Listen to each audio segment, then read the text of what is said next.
नमस्कार दोस्तों, मैं हार्दिक त्रिपाठी और आप सुन रहे हैं कहानी प्यार की।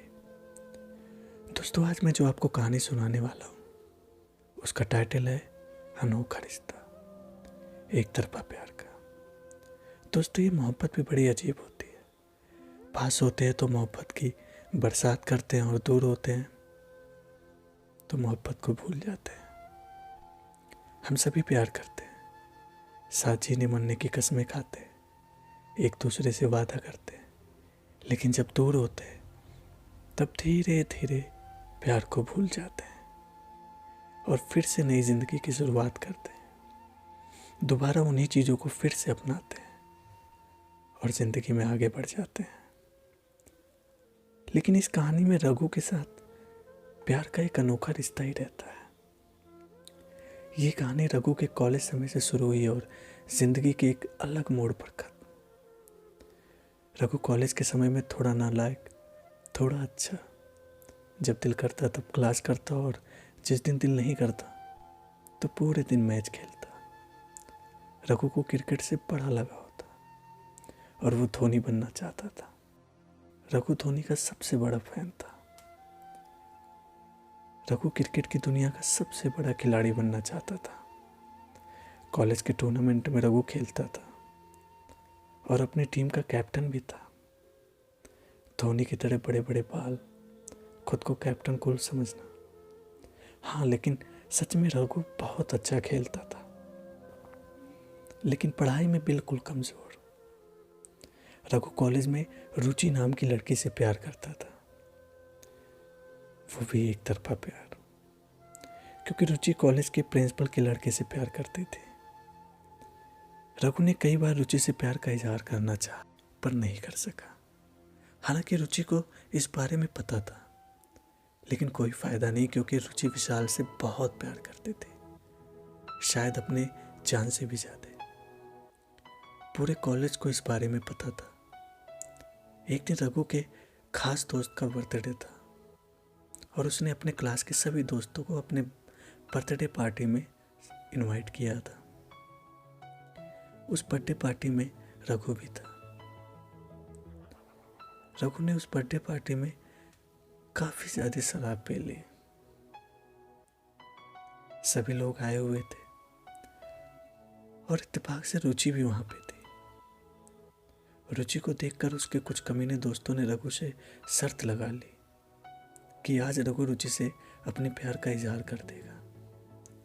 रघु नशे में था और वो बिना डरे रुचि को अपने प्यार का इजहार कर देता है, लेकिन रुचि उससे कुछ नहीं बोलती, क्योंकि रुचि को पता था कि रघु नशे में है। उस दिन रघु ने कई बार अपने प्यार का इजहार किया, लेकिन रुचि का कोई जवाब नहीं और कुछ समय बाद रुचि पार्टी से घर चली जाती है। रघु ने कुछ ज्यादा ही शराब पी ली थी, इसलिए वो वहीं सो गया। रात आई है, रात आने दो, नशा होता है, नशा होने दो, दिल जलता है, दिल जलने दो, याद आई है, मुझे पीने दो। दूसरे दिन रघु कॉलेज जाता है। रुचि वहां उससे मिलती है और रघु से पूछती है पार्टी कैसी रही। रघु को कुछ याद नहीं था। रघु ने उसका जवाब नहीं दिया, बस रुचि को देखे जा रहा था। रुचि ने उससे पूछा, क्या तुम अभी होश में हो? रघु बोलता है, हाँ, पर क्यों? रुचि तब अपने और विशाल के बारे में उससे बताती है और रघु को खुद से दूर रहने को कहती है। रघु कुछ नहीं बोलता, हंसते हुए चले जाता।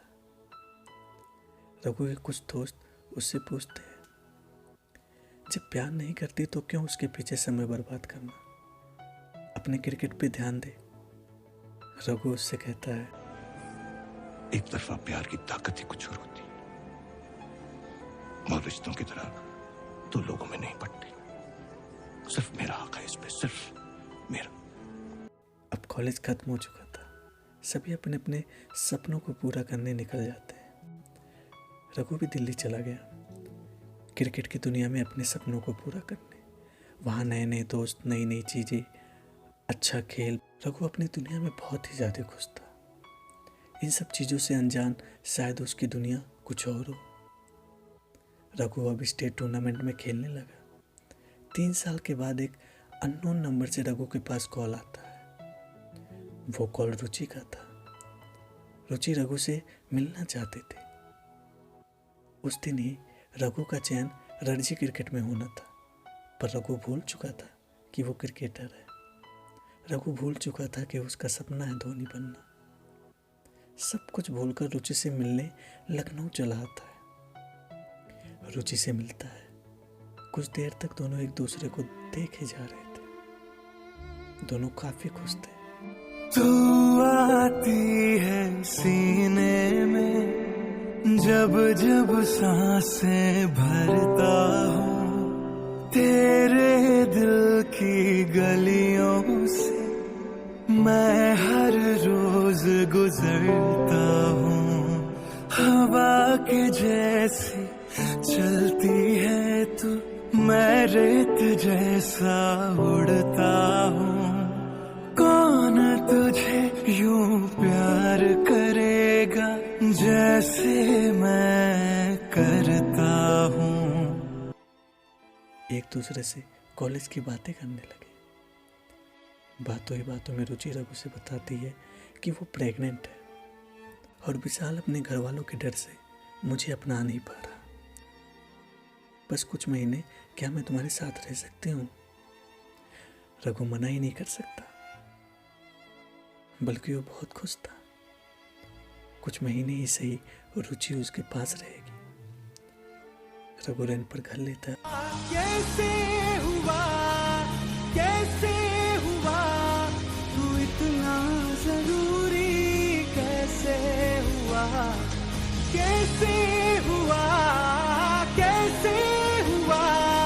तू इतना जरूरी, कैसे हुआ। और दोनों लोगों की नज़रों में पति पत्नी की तरह रहने लगे। रघु ने एक छोटा सा इलेक्ट्रॉनिक शॉप खोला, जिसके जरिए घर का रेंट, खाने का और रुचि का ख्याल रखने भर की कमाई हो जाती थी। रुचि को किसी भी चीज़ की कमी नहीं होने देता था। बहुत खुश था। कुछ महीने बाद रुचि बच्चे को जन्म देती है। उसका नाम आरती रखा। धीरे धीरे महीने साल बीतते गए, लेकिन विशाल का कोई पता नहीं। फिर भी रुचि ने उम्मीद नहीं छोड़ी। इधर रघु रुचि को और उसके बच्चों को बड़े प्यार से रखता था। आरती रघु को पापा ही कहता था और दोनों एक दूसरे से बहुत प्यार करते थे। रघु अब रुचि के बिना तो रह सकता था, लेकिन आरती के बिना नहीं। उसे अपना ही बेटा समझता था। लेकिन रुचि की उम्मीद नहीं टूटी। वो विशाल का इंतजार करती रही।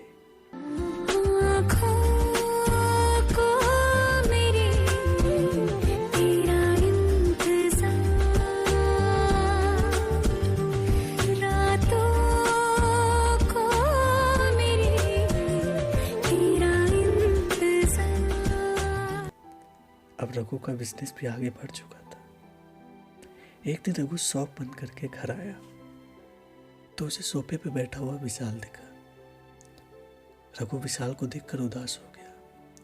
जिंदगी में पहली बार रघु के आंखों में आंसू आया। इसलिए नहीं कि विशाल आ गया, बल्कि इसलिए कि अब रुचि उसके साथ नहीं रहेगी। उदास मन में अंदर आता है, विशाल से बात करता है और पूछता है कब जाना है। रुचि बताती है कि बस वो तुम्हारा ही इंतजार कर रहे थे, अब जा रहे हैं। तुमने मेरे लिए बहुत कुछ किया है, उसके लिए थैंक्स। पर रघु कुछ समझ नहीं पाता और ना ही कुछ बोल पाया। रघु हमेशा चाहता था कि रुचि खुश रहे, उसे कभी कोई तकलीफ ना हो। लेकिन रुचि को सिर्फ विशाल का इंतजार था। बहुत ज़्यादा खुश नजर आ रही थी रुचि आज। उसको खुश देखकर रघु कुछ कह नहीं पाया, पर आर्तविक नहीं जाना चाहता था। वो जिद कर रहा था कि वो रघु को छोड़कर नहीं जाएगा, लेकिन रघु उसे मनाता है और एक पल में हंसता खेलता परिवार बिखर जाता है। जिंदगी में पहली बार रघु रुचि को खुश देखकर उदास था। फिर से रघु की जिंदगी रुचि के बिना सूना हो गया, लेकिन रघु को अपने सच्चे प्यार पर पूरा भरोसा था। उसे लगता था कि रुचि एक ना एक दिन वापस जरूर आएगी।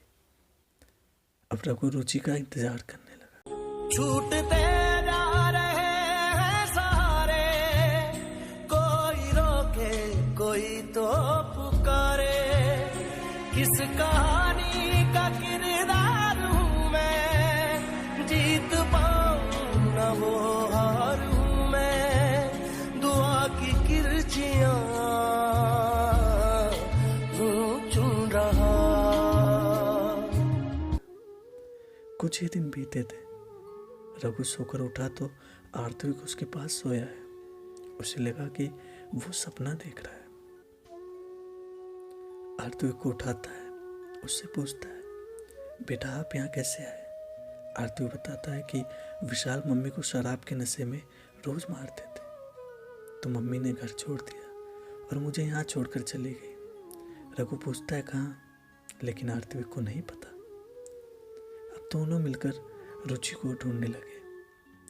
रुचि रेलवे स्टेशन पर बैठी रो रही थी। झूठा जगरैन बसेरा, साचा दर्द मेरा। मृग तृष्णा सा मोह पिया, नाता मेरा तेरा। आर्थिक को रुचि दिखती है। वो रघु को बताता है।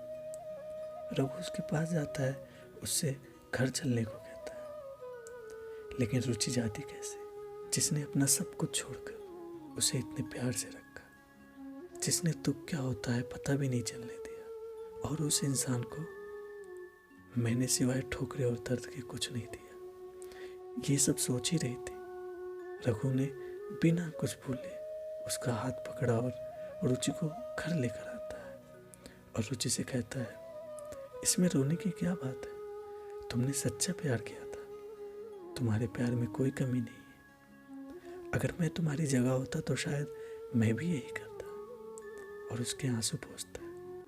फिर रुचि को दूसरी बार अपने प्यार का इजहार करता है। इस बार रुचि मना नहीं कर सकती।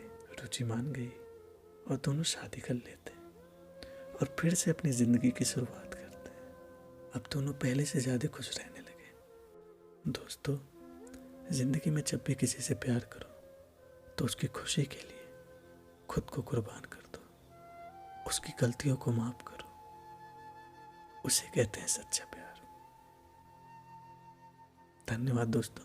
अगर ये कहानी आपको अच्छी लगी हो तो प्लीज़ वीडियो को लाइक करें, शेयर करें और कमेंट करके हमें बताएं अगर कोई भी गलतियां हो तो, ताकि हम दोबारा आपको नई कहानी जो सुनाऊं मैं उसमें सुधार कर सकूं। धन्यवाद।